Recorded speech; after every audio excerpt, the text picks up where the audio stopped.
Pilonidal sinus. অসুখটা তত common না, কিন্তু হয়, এবং মেজরিটি আমি পুরুষদের দেখেছি। পুরুষ রুগী সাধারণত পুরুষ ছেলেরা তাদের বেশি দেখেছি। কোথায়? পিঠের কাছে, পিঠে।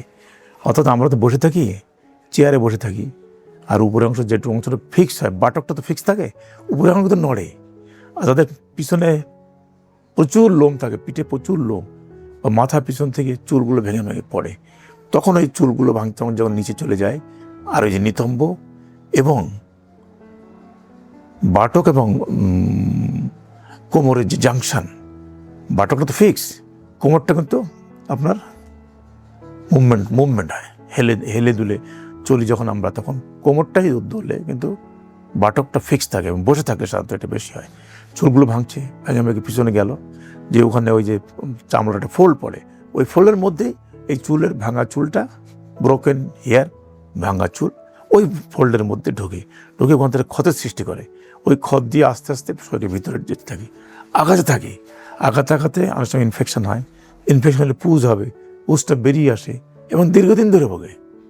অনেকে এটার সঙ্গে অনেক সময় কিন্তু এটার সঙ্গে কনফিউজ করে ফিস্টুলাই নানো, মলদ্বারে ফিস্টুলার সঙ্গে পায়োনিডাল সাইনাস কনফিউজড হয়ে যায়। না, দুই অসুখ। মলদ্বারে ফিস্টুলা একরকম, আর এই পায়োনিডাল সাইনাসটা আরেক রকম।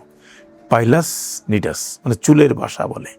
চুল পিছন থেকে ভেঙে ভেঙে পড়ে এবং চুলের বাসা মাংসের মধ্যে ঢুকি চুলের বাসা বাঁধে, এবং দেখি আমরা তো অপারেশন করি, তখন আমরা চুলই বের করি, অন্য কোনো জিনিস না।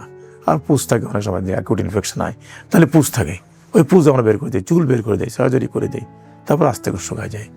এক সময় দেখা যেত যারা ঘোড়ায় চড়তো, এখন তো ঘোড়া নেই, ঘোড়ায় যারা চড়তো, ওই যে ঘোড়াটা দৌড় দেয় যখন, ওর বাটকটা ফিক্স থাকে, উপর অংশ দুলতে থাকে, এবং ওদেরই সাধারণত বেশি হতো।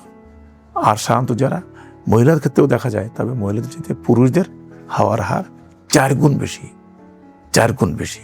এটা থেকে বাঁচার উপায় কি?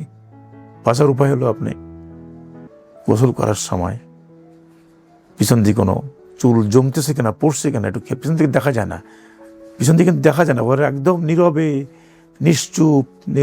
আস্তে করে ঢুকে যায়, কোনো সিমটম নাই, কোথাও কিন্তু আইডেন্টিফাই করা খুব ডিফিকাল্ট। আপনার যে চুল দিয়ে ফোটা হয়ে ভেতরে ঢুকছেই ব্যথা হবে তা কিন্তু হয় না, কোনো ব্যথা নেই। যখন অনেকগুলো চুল ভেতরে ঢুকে যায় এবং যখন ওর মধ্যে চুলের মধ্যে ইনফেকশন হয়, বাসা বাঁধে, পুজ হয়, তখনই আপনি ব্যথা দেখবেন। এর আগে কিন্তু কোনো ব্যথা লক্ষণ আপনি কিছুই টের পাবেন না। এজন্য এটা থেকে প্রতিকার পাওয়ার কোনো উপায় নেই। তবে যাদের পিঠের দিকে অনেক চুল, লোম থাকে, তাদের সাথে বেশি আক্রান্ত হয়। লোম তো জন্মগতভাবে শরীরের লোম তো কেটে ফেলতে পারবেন না, তবে সাবধান থাকতে হবে যেন এটা দীর্ঘদিন স্থায়ী না হয়। শুরুতেই যেন আপনার রোগটা ধরতে পারে, তাহলে ছোটোখাটো সার্জারি করে এটা ভালো করা যায়। এখন সুখবর হয়েছে যে আর্লিয়েস্ট যদি হয়, বেশি এক্সটেন্সিভ যদি না হয়, আমরা লেজার সার্জারি করে এই পায়োনিডালকে নির্মূল করা যায়।